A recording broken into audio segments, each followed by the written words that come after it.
আমার কথা হইল ভাই যে এই যে আমাদের এই যে দিনই অধঃপতন, আজকে আমরা তো অনেক কথা বলি আপনাদেরকে। এখন সামনে নির্বাচন আসছে, কত সুন্দর সুন্দর কথা বলবো, আমরা ইসলামের খ্যাদমত করব। আরে ভাই, তারা এখন তো ইসলামের খ্যাদমত তারা করতে, যাদের আকীদা পর্যন্ত ঠিক নেই, আকীদা পর্যন্ত ঠিক নেই, এরা এখন ইসলামের সেবক হয়ে গেছে। ওদের খ্যাদমতটা এইরকম। হাকিমুল উম্মত থানভী রহমতুল্লাহ আলাইহি বলছেন যে এক লোকের একটা পোষা ভুল্লুক ছিল, সে ভুল্লুকের কাজ ছিল তার মালিক যখন ঘুমায় তখন সে কি করে, ওই মালিকের নাকের মধ্যে যদি মশা মাছি শরীরে বসে সেটা তাড়াইতো। তো একদিন মালিকে ঘুমাইতেছে, তার মনিব, সে তার দেখে যে একটা মাছি এসে ওই মালিকের নাকের মধ্যে বসছে। তো ওই ভুল্লুকে মাছিরা তাড়াই দেয়, আবার বসে, আবার তাড়াই দেয়। মাছি কিন্তু খুব জিদ্দি প্রাণী। মাছি প্রাণীর মধ্যে মাছি অত্যন্ত জিদ্দি একটা প্রাণী। তো মাছি তাড়াই দিলে আবার ওই জায়গার মধ্যে বসে। ওখানে ভুল্লুকে এমন গুসা হয়েছে যে খার ওইবার তোরে মজা দেখাইতেছে। পাশের থেকে একটা পাথর না লইয়া যখন মাছিটা আবার ওই মালিকের নাকের মধ্যে বসছে, আর এইরকম ভাবে জোরে পাথরটা মালিকের নাকের মধ্যে মারছে। মাছি তো উড়ে গেছে, এদিকে মালিকের মনিবের মাথা তো চৌচির হয়ে গেছে। এদের দিনই খেদমত হবে, এটা জাতির 12টা বাজায় ছাইড়া দিব, জাতির 12টা বাজায় ছাইড়া দিব। জিন্দাবাদ জিন্দাবাদ, তালিম সুন্নাহ জিন্দাবাদ।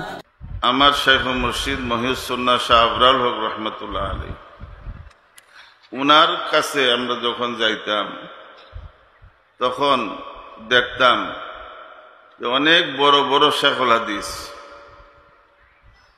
অনেক বড় বড় শেখুল তাফসীর, ওনারা হযরতের কাছে যাইতেন এবং নিজেদের ইলমি যোগ্যতা বর্ণনা করতেন যে আমি অমুক মাদ্রাসা থেকে ফারিগত আসছি।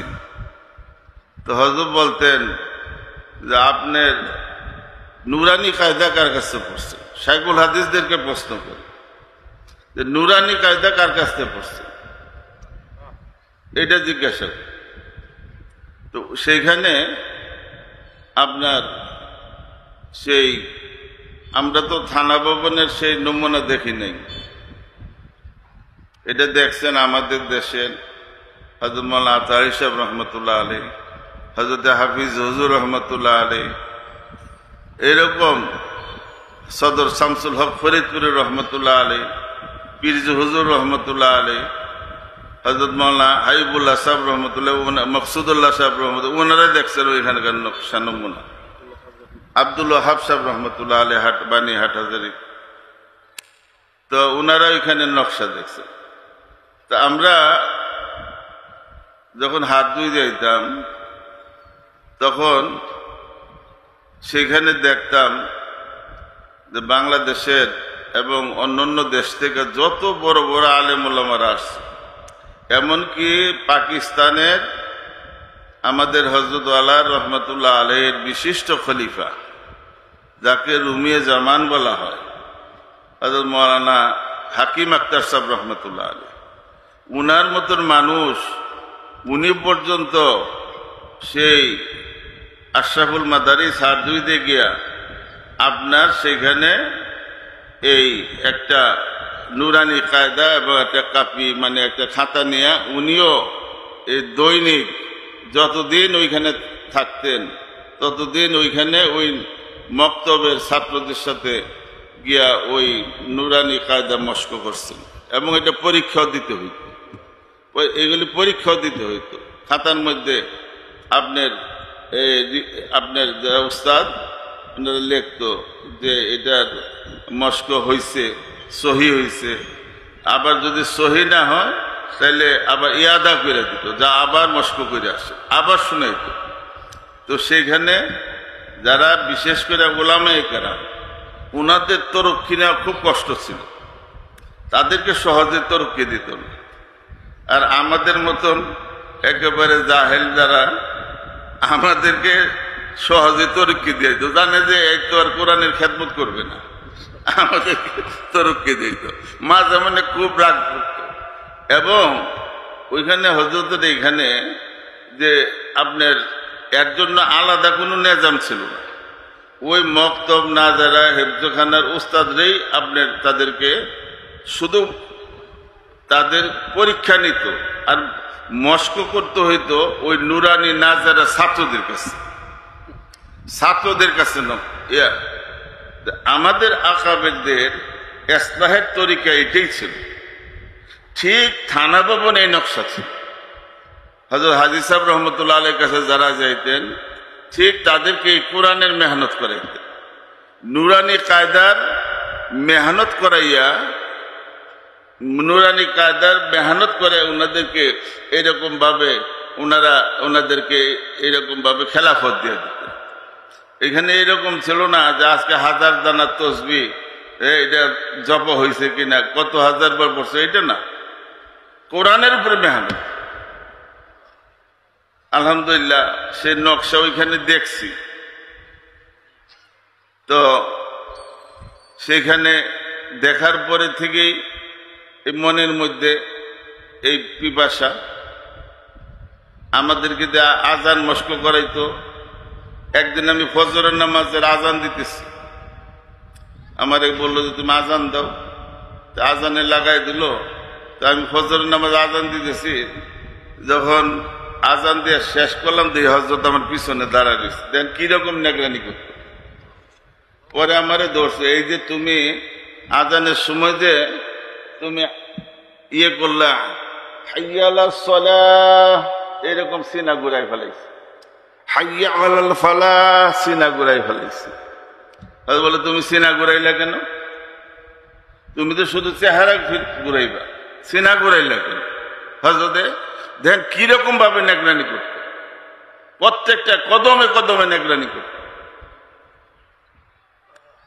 তো আসলে এই হযরত ওয়ালা হারদুই রহমতুল্লাহ আলাইহি উনার তত্ত্বাবধানে সেই সময় এটা হিন্দুস্তানের মতো জায়গা, সেইখানে 130টা মক্তব মাদ্রাসা উনি পরিচালনা করতেন। আর এরকম ছিল না, উনি প্রথম জীবনটা প্রত্যেকের কষ্টের হয়। প্রথম জীবন কোন বুজুর্গানের দিনের শেষ জীবন অনুসরণ করতে নাই। শেষ জীবন আল্লাহ পাক তাদেরকে অনেক অসাদ দান করে, মালের দিক দিয়ে অসাদ দান করে, মুহিব্বিন মুতাল্লিকিন তারা নজর নিয়াজ হাদিয়া তওবা অনেক কিছু দেয়। কিন্তু প্রথম জীবন আমরা শুনছি যে হযরতের প্রথম জীবন এরকম ছিল, সাইকেলে চৈরা চৈরা উনি এই সমস্ত মাদ্রাসাগুলি দৈনিক 10টা 20টা মাদ্রাসা ময়না করত, পরিদর্শন করত। প্রথম জীবনে এরকম কষ্ট হচ্ছে। শেষ জীবন দেখছি, প্রথম জীবন তো দেখি নাই, শুনছি। তখন বাংলাদেশে আসছে 2003 সালে, আলহামদুলিল্লাহ আমাদের এইখানে আসছে। তো হযরতের অসুস্থ হয়ে গেছে। বাংলাদেশের যত বড় বড় মাদ্রাসা আছে, হাটহাজারী মাদ্রাসা, পটিয়া মাদ্রাসা সহ যত এই বড় বড় মাদ্রাসার ওনারা হযরতকে নেওয়ার জন্য, হযরত অসুস্থ, ওনার জন্য প্রত্যেকেই হেলিকপ্টার রিজার্ভ করে পরে আইসা দরখাস্ত দিয়ে বসে গেছে, হযরত একটু আমাদের মাদ্রাসা যাবেন, একটু আমাদের মাদ্রাসা যাবেন। তো ওই বছর আমি আর হযরতের কাছে দরখাস্ত দেওয়ারও সাহস পাইনি। আমি হাজী হাবিবুল্লাহ সাহেব রহমতুল্লাহ আলাইহি দানমন্ডি, সেখানে আমি বারান্দার মধ্যে বসে শুয়ে রয়েছে, আমি আর এই বাদশা ভাই জামিউস সুন্নাহ মাদ্রাসার প্রতিষ্ঠাতা। হঠাৎ করে আমাকে ডাক দিছে, খবর পাঠাইছে যে ভাই মিজান সাহেব কাহা হে বললাম। আমি দৌড়াই গেলাম, আমি মনে হচ্ছে কি জানি আমার। পরে আমার জিজ্ঞাসা করলো যে ভাই তোমার মাদ্রাসা এখান থেকে কত দূরে? তা আমি বললাম যে হযরত এখান থেকে এই 75 কিলোমিটার। কতক্ষণ লাগবে? আমি কমাই কইনি, অনেকে আবার করে কি দাওয়াত দেওয়ার সময় কমাই করে, সময়টা কমায়, হ্যাঁ কমায় করে। আমি না বাড়াই করছি, আমি হয়তো 2.5-3 ঘন্টা লাগবে। রাস্তা কেমন? আমি বললাম হুজুর রাস্তা তো ওইখানে নদী পাড়িয়ে যেত, নদীর মধ্যে তখন ব্রিজ ছিল না, এই যে আপনার কাপাসিয়া ব্রিজ ছিল, ফেরি দিয়ে আসতো। যাই হোক, আমার কাছ থেকে হুজুর সবকিছু জানছে। তো ওই যে বিভিন্ন বড় বড় মাদ্রাসাওয়ালারা আপনার দরখাস্ত দিয়া তার হেলিকপ্টার রিজার্ভ করে তারা দরখাস্ত দিচ্ছে, আর আমার কাছে তখন আমার গাড়িও নেই। তখন আমাকে ডেকে বলল, আচ্ছা তোমার এখানে যদি যাই তোমার কি গাড়ির ইন্তজাম আছে? আমি বললাম যে হুজুর আমার তো গাড়ি নেই। যে কেমনে নিবা? তখন আমাদের মাদ্রাসার সভাপতি জয়নাল আবদিন সাহেব, ওনাকে বললাম যে ভাই হজরত তো মনে হয় এরকম জিজ্ঞাসা করছে, এখন তো উনি তো ওই সিটে বৈশা যাইতে পারবে না। এখন গাড়িটা যদি এরকম ভাবে আপনার এখানে শোয়ানোর ব্যবস্থা করতে পারেন এই অ্যাম্বুলেন্সের মতো, হয়তো বা এটা হজরতের কাছে এটা আমি বলতে পারি। তখন হজরতের কাছে বললাম যে হজরত গাড়ির ইন্তজাম হয়েছে। বলছে ঠিক আছে, এটা দেখাও। পরে জয়নাল আবদিন সাহেব গাড়ির পিছনের সিট টিট সব খুলে একটা চৌকি বানাইছে। সেই চৌকি বানাইয়া পরে হজরতে আইসা রাত্রে রইল বসুন্ধরা মাদ্রাসা। পরের দিন সকালবেলায় আসছে এই দেওনা মাদ্রাসা। আমি কিন্তু আগে আসতে পারিনি, আমি হজরতের খেদমতে ওইখানে, হজরতের খেদমতে ওইখানে। আর ওইটাই এমন ছিল যে হজরতের কামরায় যারাই খেদমত করতে যায় হজরতের কামরা থেকে বাইরে করে নিকাল আছে, যাই যায় খেদমত করতে 8 কোটি বার ফরমাইশ করতে সবাই বেরিয়ে আছে। আমি হজরত এরকম করতেছে কিন্তু কেউ কবুল করতেছে না, কারো খেদমত কবুল করতেছে না। তা আমার মাথার মধ্যে একটা বুদ্ধি আসছে, আল্লাহ পাকে জেহেনের মধ্যে ডাইলা দিছে। আমি করলাম কি বাকায়দা এটা হজরতের কাছে দরখাস্ত লিখলাম যে হজরত আপনার এই সফরে খেদমতের জন্য আমি তৈরি আছি। এই দরখাস্ত দেওয়ার পরে সাথে সাথে হজরত আমারে কবুল করে নিছে আর সমস্ত খাদেমকে বাড়ি করে দিছে। এত উসুলি মানুষ। আমরা তো যাই যে কারোর কাছে আপনার ঘরে ঢুকতে অনুমতি নেই, আর গিয়েই তো আত্মটিবাস শুরু করে। কিন্তু না, ওনারা কত উসুলি মানুষ, আমি কথাটা এই জন্য বলতে চেয়েছিলাম। যাই হোক, হজরতে ওই সময় দেওনা মাদ্রাসা আসছে 2003 সালে। তো তখন ওই মসজিদটা মাটির ঘর ছিল, এই যে মসজিদটা মাটির ঘর, এই দোতলা বিল্ডিং, তখন কাজ চলতেছে। এই অবস্থায় আমি মাত্র আপনার একদিন আগে নোটিশ দিছি যে হজরত মনে আসতে পারে, আপনারা তুই থাকেন। তো যখন এই খবর পাঠাইলাম, আমার বড় ভাই ডাক্তার মতিউর রহমান সাহেব, উনিও ছিলেন দেশে। উনারা আপনার ওই ঘরে রাতারাতি এসি লাগাইলো, ওই দোতলা কাজ চলতেছিল, এখানে ফ্যান লাগাইলো। তো যাই হজরত আসছেন, আসিয়া কি করলেন, প্রথম ওই মাদ্রাসার বোর্ডিংয়ে ঘরে গেলেন, পায়খানা পরিদর্শন করলেন। তারপরে বললো তোমার মাদ্রাসার ছাত্রদেরকে ডেকে আনা হয়েছে, তেলাওয়াত করো। আমি আগে থেকে বলে নিছি, দেখো যদি তেলাওয়াত করো তোমরা হযরতকে শোনাও, তাইলে তেলাওয়াতের আদব ফায়দা আগে বইলে নিবা, আদব ফায়দা এটা বইলে তারপরে তেলাওয়াত করবে। তখন হযরতের এদেরকে হেফজখানার ছাত্রদেরকে নিচ্ছি। এই আপনার যখন প্রথম একজন আউযু বিল্লাহি মিনাশ শাইতানির রাজিম তেলাওয়াত শুরু করলে, দ্বিতীয় জন হযরত এত নারাজ হইল। তখন হযরতের খাদিম ছিল কলিম সাহেব, ওনার বল তুমি তেলাওয়াত করো। আমি হযরত এটা তো আমাদের ছাত্ররা জানে, আমরা তো এটা শিখি। হযরত এমন ধমক দিতে, জানলে কি হইব, তেলাওয়াতের আগে তো সে বলে নাই, তেলাওয়াতের আগে তো আদব ফায়দা বলে নাই। যাই হোক, তেলাওয়াত কিছু শুনছে। পরের দিন হযরত আপনার গেল এই শেষ, ওনার সফরের শেষ দিন, ওই বড় কাটারা মাদ্রাসা হযরতের প্রোগ্রাম। তো হযরতে ওইখানে গেল, মসজিদের মধ্যে দাওরা জামাতের ছাত্রদেরকে দাঁড় করেছে। মেশকাত জামাতের ছাত্রদেরকে দাঁড় করেছে। জিজ্ঞাসা করলো যে তোমাদেরকে সুন্নত পরিমাণ কেরাত মুখস্থ আছে? যে কয়জন ছাত্র দাঁড় হয়েছে, দাঁড় করাইছে, এরা সুন্নত পরিমাণ কেরাত কি এটাই জানে না। মেশকাত জামাতের ছাত্রদেরকে দাঁড় করাইছে, একজনও শুনাইতে পারেনি, কেরাতের সুন্নত শুনাইতে পারেনি। যাই হোক, হজরতে ওইখানে গিয়ে এমন কষ্ট পাইছে। যাই হোক, ওইখানে গিয়ে হজরতে বলতেছিল যে গতকালকে এক মাদ্রাসায় গেছিলাম ভাই, মাদ্রাসার নাম নাকি, তখন বললো ওই যে মুফতি হাবিবুর রহমান খান বললো কাপাসিয়া গাজীপুর।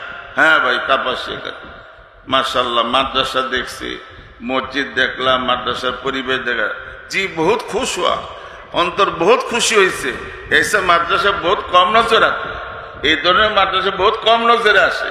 আমি তো মনে করছি যে হযরত নারাজ হয়ে গেছে। দেখ পরের দিন যখন উনি গিয়ে ওইখানে শুনাইলো যে এমন মাদ্রাসা বহুত কম নজরে আসে, তখন কিন্তু মাটির মরছে।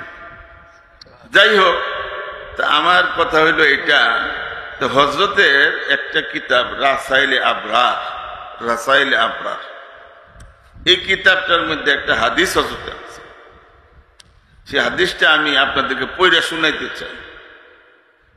কেন এই আজকে আমার এই হযরতের এই রাসাইলে আবরার কিতাবটা থেকে এই হাদিসটা আমি আপনাদের জন্য লিখিতভাবে এই হাদিসটা আমি শুনাইতে চাই। এই এরপর আপনারা নিজেরা নিজেদেরকে প্রশ্ন করেন, নিজেরা নিজেদের আপনার বিবেককে প্রশ্ন করেন। তো এই হাদিসটা হইল যে নবীজি সাল্লাল্লাহু আলাইহি সাল্লাম একদিন মিম্বরে উঠে খুতবা প্রদান করেন। খুতবায় হামদ ও সানার পর বিভিন্ন মুসলিম গোত্রের লোকদের কথা উল্লেখ করেন। এরপর নাম উল্লেখ না করে সতর্কীকরণের স্বরে বললেন, ওই লোকদের কি হলো? তারা তাদের প্রতিবেশীদের মাঝে দিনের বুঝ তৈরি করে না কেন? এক নম্বর প্রশ্ন। প্রশ্নটা কিন্তু একটার মধ্যে, আপনারা প্রশ্নটা একটার মধ্যে সবটি আসতে পারে, কিন্তু উনি কিন্তু আলাদা ভাবে নবীজি সাল্লাল্লাহু আলাইহি সাল্লাম আলাদা আলাদা ভাবে একটা হলো দিনের বুঝ কেন তৈরি করে না। দুই নম্বর, তাদের ইলম শিখায় না কেন? তাদেরকে সচেতন করে তোলে না কেন?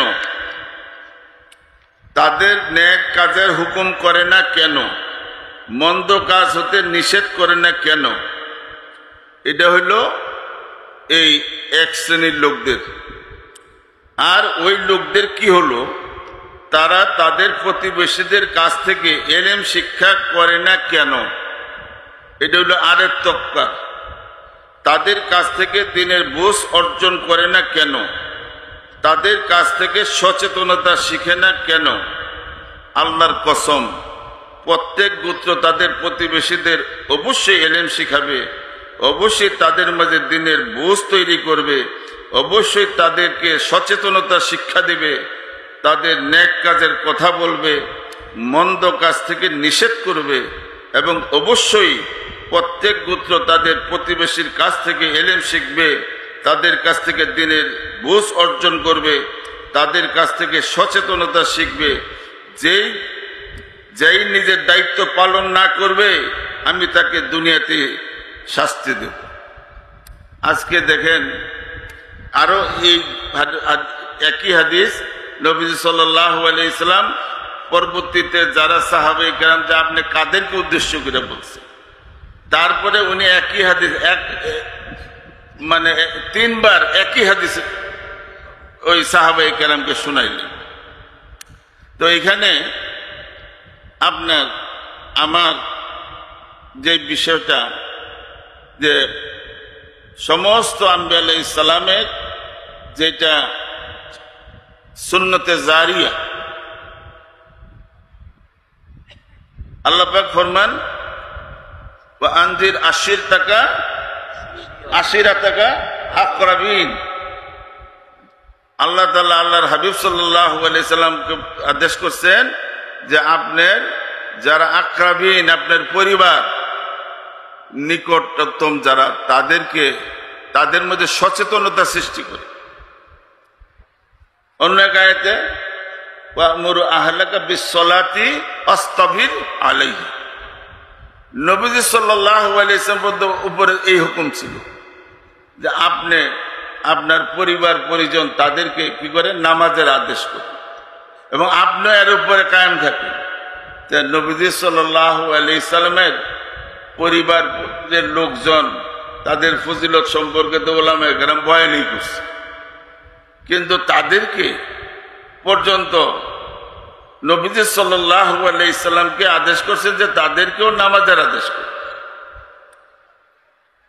এই নবীজি সাল্লাল্লাহু আলাইহি ওয়াসাল্লাম আল্লাহ পাকের এই হুকুম পালন করতে গিয়ে প্রত্যেক দিন হযরতে ফাতিমা রাদিয়াল্লাহু তাআলা আনহা উনার ঘরে যেতেন, গিয়া বলতেন, হে ফাতিমা, নামাজের ইহতিমাম করো, নামাজের পাবন্দি করো। আর হযরতে ফাতিমা রাদিয়াল্লাহু তাআলা আনহা কে ছিলেন? যিনি এশার নামাজের পরে নামাজে দাঁড়াইতেন আর ফজরের নামাজ আজান হইলে উনি নামাজ ছাড়তেন আর আফসোস করতেন, হায় আল্লাহ, আপনি রাত্র এত ছোট বানাইলেন। সারা রাত্র নামাজে দাঁড়াই যেতেন আর নবীজি সাল্লাল্লাহু আলাইহি সাল্লাম প্রতিদিন হযরতে ফাতিমা রাদিয়াল্লাহু তাআলা আনহার ঘরে গিয়া ওনাকে এই আল্লাহ পাকের হুকুম এই পালন করতেন। কাজেই এখন আজকে আমরা আমাদের মাদ্রাসা যারা আছে, মাদ্রাসার আসাতেজে কেরাম আছে, মাদ্রাসার তালিবে ইলম আছে, মাদ্রাসার অভিভাবক আছে। আমি এই এই গত সেমাহি পরীক্ষাটা 3 ভাগে নিচ্ছি। প্রথম ভাগে হেফজখানার অভিভাবক, দ্বিতীয় ভাগে মক্তব নাজেরা, তৃতীয় ভাগে কিতাবখানাটা হয়েছিল, কিতাবখানাটা হ্যাঁ হয়েছে। তো সেখানে আমি প্রত্যেকটা ওই অভিভাবকদের পরীক্ষার পরে তাদেরকে মসজিদে জমা করছি। তা আমরা বলছি যে দেখেন, আপনার এই যে শিক্ষা সাথে আপনাদেরকে সম্পৃক্ত করাটার উদ্দেশ্য হইল এই শিক্ষাটা বাস্তবায়ন করার জন্য। এটা কারো একক প্রচেষ্টা হবে না, এই শিক্ষাটা আপনাদেরও দরকার, আপনাদেরকে মেহনতে সম্পৃক্ত হওয়ার দরকার। তো এখানে ছাত্ররা একটা গ্রুপ, তারা একটা অংশ, তারা একটা গোত্র, তারা একটা দল, তারা একটা জোট। আর আপনারা যারা অভিভাবক আছেন, আপনারা একটা জোট, অভিভাবকরা আপনারও একটা জোট, আর মাদ্রাসার আসাতেজে কেরাম তারাও একটা জোট। তো আসেন আমরা সবাই মিলে একটা ঐক্য জোট করি। আসেন আমরা সবাই মিলে একটা ঐক্য জোট করি। দেখছেন না, ঐক্য জোটের যখন এইরকম ছাত্র জনতা সব ঐক্য জোট হইল, তারপরে দেখছেন না এই যে আপনার স্বৈরাচারী সরকার কিভাবে দেশ থেকে পলায়ন করছে না? হ্যাঁ, সব কিছু তাদের ছিল, কিন্তু আপনার এই জোটের মোকাবেলা করার কোনো শক্তি তার ছিল না। তা আমরা যদি জোট করি, ঐক্য জোট করি, তো অন্তত পক্ষে আপনাদের নিজের ঘরে, আমাদের এখানে ধরেন এই 659 জন, কম বেশি হইতে পারে ছাত্র আছে না, 559 জন। এরকম ভাবে আপনারা যদি এরকম ভাবে আপনারা প্রত্যেক বছর ভর্তির সময়, আমরা আপনাদের ভর্তির সময় আপনাদের পরীক্ষা নিই, আর ছাত্ররা যখন ছুটিতে বাড়িতে যায় তখন তাদেরকে বইলা দিই যে তোমরা বাড়িতে গিয়ে বন্ধের সময় তোমাদের মা বা ভাই বোন তাদেরকে কোরআন শিক্ষা দিবে। তোমার বোন, তোমার মা, এদের গায়ের মাহরাম তো এদেরকে আর শিক্ষা দিতে পারবে না, তোমরা গিয়ে শিখে। কিন্তু দেখা যায় যখন আবার ভর্তির সময় আসে তখন কিন্তু সব গার্জিয়ান আর শিখে না, এই পূর্বের অবস্থায় আসে। তখন থেকে আমরা সিদ্ধান্ত নেব, না, শক্ত অবস্থান নিলাম যে এখন থেকে আপনারা যদি ভর্তি না হন তাহলে মাদ্রাসা কোন আপনাদের সন্তান ভর্তি করব না, আপনারা অন্য মাদ্রাসায় নিয়ে যান, যেখানে গেলে এগুলি জিজ্ঞাসা করবে না, আপনার তেলাওয়াত শুনবে না, আপনার অন্য মাদ্রাসায় চলে যান, এখানে আপনার সন্তানকে ভর্তি করা হবে। তখন সেই অভিভাবক আপনার, যদি আপনি ভর্তি হন তাহলে আপনাদের ছাত্রের মতো ভর্তি হইতে হবে, নিবন্ধন করতে হবে। তারপরে তাদের যেরকম ভাবে বৎসরে 3টা পরীক্ষা হয়, আপনাদেরও এইরকম বৎসরে 3টা পরীক্ষা হবে। এরকম ভাবে যখন শর্ত দিলাম, আলহামদুলিল্লাহ ছাত্র কমে নাই, বরঞ্চ বাড়ছে, ছাত্র আরো বাড়ছে। জিজ্ঞাসা করলাম, কেন এখানে আসেন? আপনার বাড়ির কাছে মাদ্রাসা আছে না, ওইখানে ভর্তি করতে পারেন না? এক ছাত্র আসছে, কেউ বোর্ডে সে পাইছে, কি পাই না, স্ট্যান্ড করছে। এখন সব ওস্তাদরা সিরিয়াল পাইছে, আমারে সুপারিশ করছে, হযরত এই ছেলেটা সিরিয়াল পাইছে, বোর্ডে স্ট্যান্ড করছে, এরা যদি ভর্তি করেন তাহলে 12 ছাত্র আইব, আরো ভালো ছাত্র আইব তার দেখাতে। আমি তাই নাকি কহ? পরে ওই ছাত্ররে বললাম যে তুমি যে ভর্তি হইতে আসছো, তোমার অভিভাবক কোথায়? তোমার মা বাবা আইছে? না, তারা আসে না। তারা কি? তো মার কোমরে ব্যথা, উঠতে পারে না, বাবা এরকম অসুস্থ, উনি বিছনায় পড়া। আমি, তোমার আর পড়ার দরকার নেই, তোমার পড়ার দরকার নেই, যতটুকু জরুরিয়াতের দিন শিখছো এতটুকু যথেষ্ট। এখন মা বাবার খেদমত করো, যদি সুযোগ থাকে আশেপাশে কোনো মাদ্রাসায় গিয়ে পড়ো, মা বাবার খেদমত করে। তখন আমি এখানে ভর্তি করব, আমি এখানে ভর্তি করব না। সবাই অবাক হয়ে গেল, আমরা সবাই সুপারিশ করলাম, উনি আর কি ভর্তি করলো না। ছাত্র মানে একটা গ্যার নিয়ে এসে, হ্যাঁ, স্ট্যান্ড করা ছাত্র। এখন আমি দেখলাম তাকে ভর্তি করব না। সন্ধ্যার সময় মা বাবা দুইজনে টেলিফোন করছে, হযরত আপনি আমার সন্তানকে ভর্তি করেন, যত শর্ত আছে আমরা সেই জামালপুর থেকে আমরা আসবো, পরীক্ষার সময় অংশগ্রহণ করি, জামালপুর থেকে আসবো। এটা দিয়ে কয়টা ইসলাহ হইল? মা বাপ তাদের ঘরে এই মানে এখন বলছে যে আপনারা আশেপাশে মসজিদ অথবা মাদ্রাসা থাকলে ওইখানে মহিলা মাদ্রাসায় মহিলারা ওইখানে শিখবেন, পুরুষরা মসজিদে ইমাম সাহেবের কাছে শিখবেন। তো আপনার তারা রাজি হয়ে গেল। আর এই ছেলেটা, সে যে একটা মানে তার মধ্যে একটা ভাব সাপ নিয়ে আসছিল যে আমি তো স্ট্যান্ড করা ছাত্র, আমাকে তো অবশ্যই ভর্তি করে, আমার তো ফিরাই দিবে না। সে একটা নফসের মধ্যে তার একটা বিরাট একটা নিয়ে আসছিল। আমি তাকে এই যে ভর্তি না করা এবং বিলম্বিত করার কারণে সে পরে বেনফস হয়ে গেল। সে বেনফস হয়ে গেল যে হযরত আমি এইখানেই ভর্তি হব, যত শর্ত আছে সব পালন করব। আলহামদুলিল্লাহ, আপনার এই কারগুজারিটা আপনাদেরকে শোনাইবার জন্য আমি বলি না যে আপনারা আজকে এই মাদ্রাসায় গিয়ে কালকে এটা চালু করতে পারবেন। হ্যাঁ, সব মাদ্রাসা এটা সম্ভব না, এরকম মাদ্রাসাও আছে। এখন ছেলেদেরকে আজাদিয়ত তাদের মধ্যে এমন আসছে, ফজরের নামাজের সময় জামাতের জন্য শাস্তি দিছে। আমাদের এলাকারই এক মাদ্রাসা ডাকছে, শাস্তি দিছে। এই জন্য যেই উস্তাদ নেগরান উস্তাদ, তার এই মাদ্রাসা কমিটিটা থেকে মাদ্রাসাতে বাইর করে দিচ্ছে। এইরকম সব ছাত্ররা আন্দোলন করছে, যদি এই উস্তাদকে বাইর না করেন তাইলে কিন্তু আমরা এই মাদ্রাসায় থাকবো। কথা বুঝছেন? আজকাল আন্দোলন আপনার এরকম পর্যায়ে চলে গেছে। ছাত্রদের আমরা আন্দোলনের মধ্যে, এই আন্দোলন এখন শিক্ষকদের বিরুদ্ধে আন্দোলন শুরু হয়েছে, আন্দোলনী মেজাজ হয়ে গেছে। তো কাজেই ভাইরা আমার এটা কোনো নতুন কিছু না, এটা নতুন কিছু না।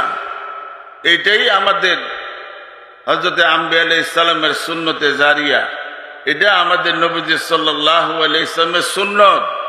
এই আদেশ পাইয়া হযরতে রাসূল পাক সাল্লাল্লাহু আলাইহি সাল্লাম উনার মেয়ে হে ফাতেমা বিনতে মুহাম্মদ, হে সফিয়া বিনতে আব্দুল মুত্তালিব, উনাদেরকে খানার দাওয়াত দিয়া বলতেছে যে আমি, আল্লাহ তাআলা আমাকে আদেশ করছেন, আমি তোমাদের জন্য যে জিনিস নিয়ে আসছি আরবের কোন যুবক এরকম জিনিস নিয়ে আসে নাই, তোমরা আমার সম্পদ থেকে যা ইচ্ছা নিয়ে যাও, কিন্তু তোমরা আল্লাহ তাআলা আমাকে যে আদেশ করছেন যে তোমাদেরকে এরকম ভাবে দিন শিক্ষা দেওয়ার জন্য, তোমাদেরকে ইসলাম গ্রহণ করার, ইসলাম না দিন শিখানোর জন্য এই জিম্মাদারি, এটা তোমরা সর্বপ্রথম উনি ওনার ঘরের লোকজনদেরকে দাওয়াত দিচ্ছেন।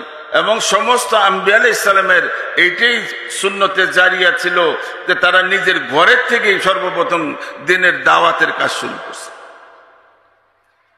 ভাইরা আমার, যদি আমরা এটা না করি, ফলাফল কি দাঁড়াবে, রেজাল্ট কি দাঁড়াবে, কি দাঁড়াবে?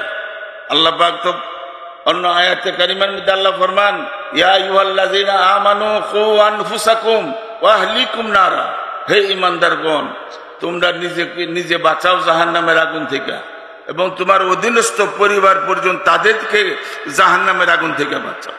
আজকে সেইখানে যদি আমরা প্রত্যেকটা ঈমানদার যারা মুসলিম, আমরা যদি আজকে দায়িত্ব পালন করতাম, এই আল্লাহ পাকের এই হুকুম, নবীজি সাল্লাল্লাহু আলাইহি সাল্লামের সুন্নতের উপর আমল করতাম, তাইলে আজকে জাতি কোরআন শূন্য হইতো।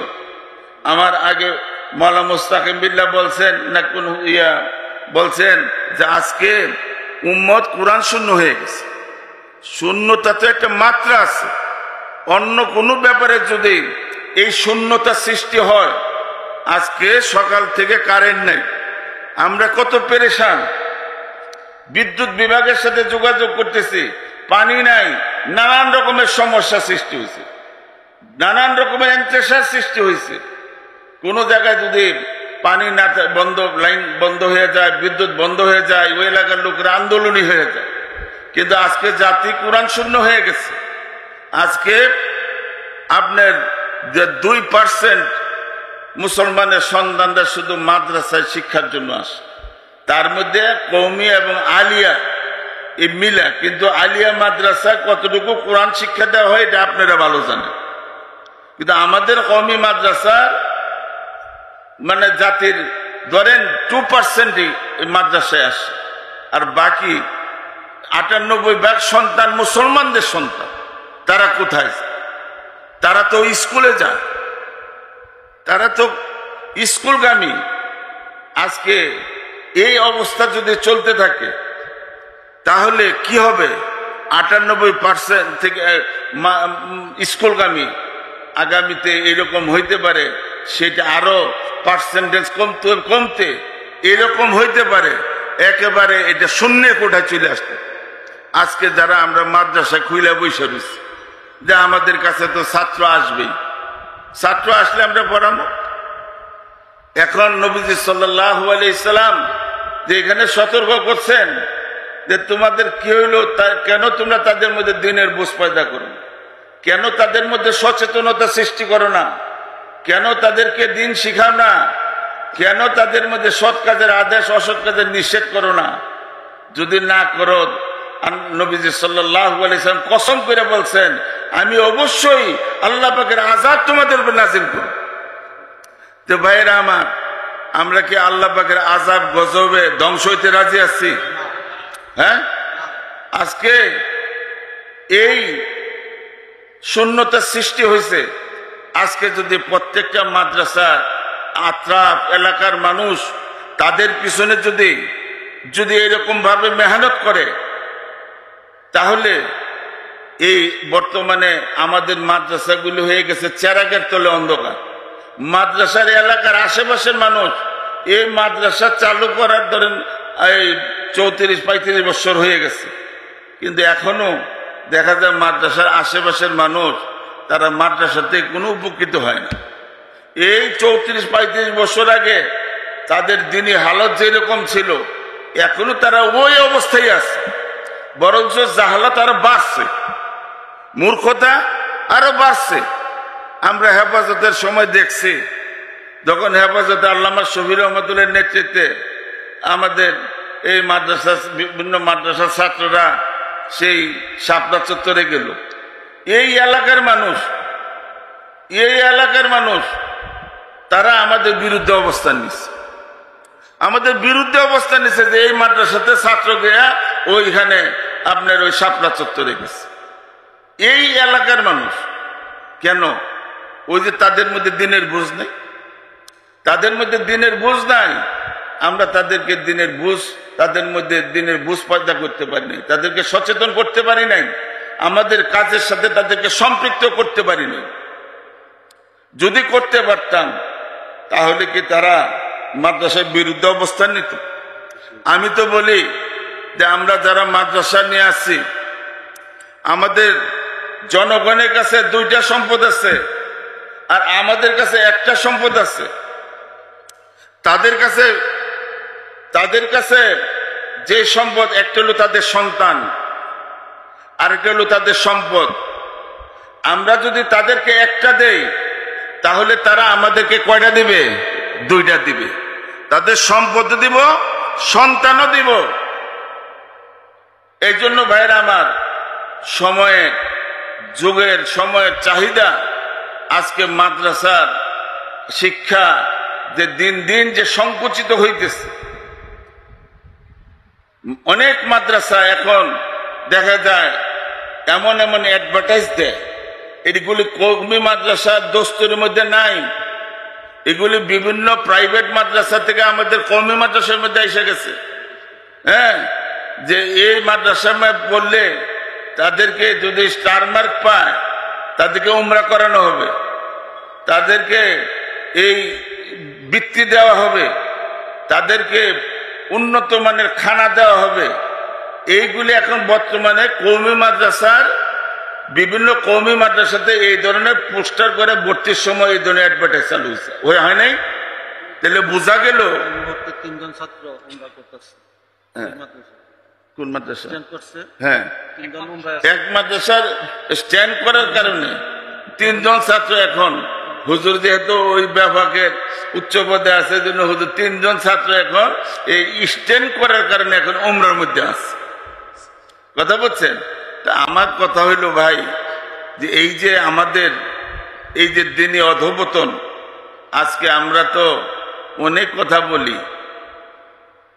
কথা বলি, আপনাদেরকে এখন সামনে নির্বাচন আসছে, কত সুন্দর সুন্দর কথা বলবো, আমরা ইসলামের খ্যাদমত করব। আরে ভাই, তারা এখন তো ইসলামের খ্যাদমত তারা করতে, যাদের আকীদা পর্যন্ত ঠিক নেই, আকীদা পর্যন্ত ঠিক নেই, এরা এখন ইসলামের সেবক হয়ে গেছে। ওদের খ্যাদমতটা এইরকম। হাকিমুল উম্মত থানভী রহমতুল্লাহ আলাইহি বলছেন যে এক লোকের একটা পোষা ভুল্লুক ছিল, সে ভুল্লুকের কাজ ছিল, তার মালিক যখন ঘুমায় তখন সে কি করে, ওই মালিকের নাকের মধ্যে যদি মশা মাছি শরীরে বসে সেটা তাড়াইতো। তো একদিন মালিকে ঘুমাইতেছে, তার মনিব, সে তার দেখে যে একটা মাছি এসে ওই মালিকের নাকের মধ্যে বসছে। তো ওই ভুল্লুকে মাছিরা তাড়াই দেয়, আবার বসে, আবার তাড়াই দেয়। মাছি কিন্তু খুব জিদ্দি প্রাণী, প্রাণীর মধ্যে মাছি অত্যন্ত জিদ্দি একটা প্রাণী। তো মাছি তারাই দিলে আবার ওই জায়গার মধ্যে বসে। ওখানে ভুল্লুকে এমন গুসা হয়েছে যে খার হইবার তরে মজা দেখাইতেছে, পাশের থেকে একটা পাথর না লইয়া যখন মাছিটা আবার ওই মালিকের নাকের মধ্যে বসছে, আর এইরকম ভাবে জোরে পাথরটা মালিকের নাকের মধ্যে মারছে। মাছি তো উড়ে গেছে, এদিকে মালিকের মনিবের মাথা তো চৌচির হয়ে গেছে। এদের দিনই খেদমত হবে, এটা জাতির 12টা বাজায় ছাইড়া দিব, জাতির 12টা বাজায় ছাইড়া দিব। ভাইয়েরা আমার, জাতির যে কত বড় ক্ষতি হয়ে যাবে। আজকে কেন এই অবস্থা? আজকে উম্মতের এই অবস্থার জন্য কারা দায়ী? আমার শেখ মুর্শিদ মহিউদ্দিন শাহ আবরারুল হক রহমতুল্লাহ বলতেন যে একটা থানা, এখানে পুলিশ স্টেশন, আশেপাশে যদি চুরি ডাকাতি বাইরে যায় তখন এসপি সাহেব কারে ধরবে? থানার ওসিকে ধরবে। কেন তোমার এলাকার মধ্যে চুরি ডাকাতি হইবে? কাকে ধরবে? যারা থানার দায়িত্বশীল, ওসিকে ধরবে, অফিসারদেরকে ধরবে। হয় তাদেরকে চাকরি থেকে বরখাস্ত করবে, নাহলে তাদেরকে বদলি করবে, করবে কি করবে না। আজকে এই দায়িত্ব কাদের? কাদের দায়িত্ব? এই মাদ্রাসার দায়িত্ব। মাদ্রাসা শুধু এই 4 দেয়ালের ভিতরে মেহনত না, এই মাদ্রাসার দায়িত্ব হলে এলাকার মানুষের মধ্যে, তাদের মধ্যে দিনের সচেতনতা সৃষ্টি করবে, এই এলাকার মানুষের পিছনে মেহনত করবে, তাদের মধ্যে দিনের দাওয়াত দিবে। এটা মাদ্রাসার দায়িত্ব। মহিসুন্নাহ হযরত আল্লাহ হারদুই রহমতুল্লাহ বলতেন যে মাদ্রাসার দিনের ভাবমূর্তি রক্ষা করে না, সেটা তো এইরকম মাদ্রাসা, ওই রকম মাদ্রাসা যে একটা মানুষ, তার একটা লাশ, তার দেহের মধ্যে আত্মা নাই, যেই মাদ্রাসার সেই দিনের ভাবমূর্তি রক্ষা করে না, অর্থাৎ তার এই দায়িত্ব পালন করে না, ওই মাদ্রাসাটা এইরকম একটা মুর্দা লাশের মতো। এটা জীবন্ত মাদ্রাসা হইতে পারে না, এটা জীবন্ত মাদ্রাসা হইতে পারে না। কাজেই আমরা ভাইরা আমার, আমি শুধু আপনাদের এই মনের মধ্যে একটু অবচেতন মনে একটু চেতনা সৃষ্টি করার জন্য আমি এই কারগুজারিটা শুনাইছি, আপনাদের থেকে বাহবা নেওয়ার জন্য না।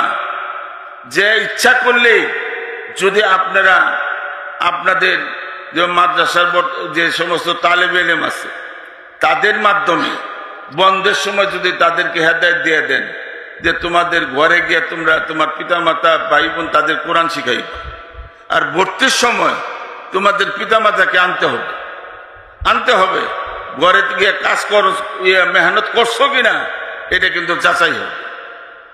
এরকম ভাবে করতে করতে এক সময় দেখবেন আপনার এইরকম ভাবে, যেরকম আমি বাধ্য করছি যে হ্যাঁ অভিভাবকদেরকে বসেন, বৃষ্টি ভাই রহমতের বৃষ্টি হইতেছে, এখন এই দোয়া করে বন্ধ করছেন না, আবার যদি একবারে বন্ধ হয়ে যায় তখন ওই যে আব্দুল আলী মুসানির মতো রহমতুল্লাহ আলীর মতো একবার বন্ধ যে করছে, পরে বললাম বাজান বৃষ্টি যে বন্ধ হয়েছে খেত খোলা তো চলছি, এই আমার শেখ আউয়ালের কাছে।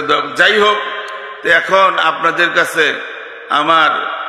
আমার হযরতের কথাগুলি আমি এই জন্য নকল করে শুনাইলাম, আমার ব্যক্তিগত কথা না, আমার আকাবেরদের নকল করা কথাগুলি আমি আপনাদেরকে নকল করে শুনাইলাম। আর আমার সম্পর্কে যা কিছু বলছে এটা ফকিহুন নফস মুফতি রশিদ আহমদ গঙ্গুই রহমতুল্লাহ আলাইহি, উনি ওনার আশেপাশে বীরবার দেখে বলছেন, এই তোমরা আমার আশেপাশে এরকম বীরবার করতেছ কেন?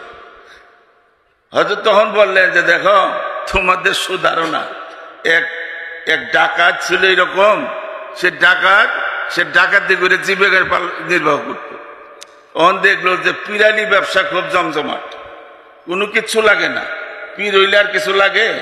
কোনো ট্যাক্স নাই, কিচ্ছু নাই, পীর হইলেই তো হাদিয়া তওবা পাওয়া যায়। তো ডাকাত দেখলো আমি খামাখে গেলে ডাকাতি করব, আমি একটা জায়গার মধ্যে বৈশা যাই, তো এরকম ভাবে সে এক জায়গার মধ্যে বৈশা গেছে। এখন সে মুরিদ করা শুরু করছে, মুরিদ করার পরে বিশাল লোক এসে তার কাছে বায়াত হয়ে গেছে। একদিন মুরিদ যা বলতেছে, আচ্ছা চলো আমাদের শায়েখের মাকাম কতটুকু একটু দেখি, আমাদের শায়েখের মাকামটা একটু দেখি। তো তারা এরকম মোরাকাবা কইরা দেখে যে তাদের শায়েখের কোনো মাকামই খুঁজে পাইতেছে না। এখন শায়েখের কাছে এসে বললো, হযরত আপনার মাকাম যে এত উঁচা কিভাবে বুঝবো? আমাদের তো ওই পর্যন্ত আমাদের কোনো ইয়েই নাই যে আপনার মাকাম বুঝা। তখন মুরিদদের তারা ছিল মুখলিস, বলছে যে তোমরা আসলেই তোমাদেরকে আমি ধোকা দিতেছি, আমি ছিলাম একটা ডাকাত, তো আমি তো এরকম ভাবে তোমাদেরকে এই ধোকা দিছি, এই জিকির ও জিফা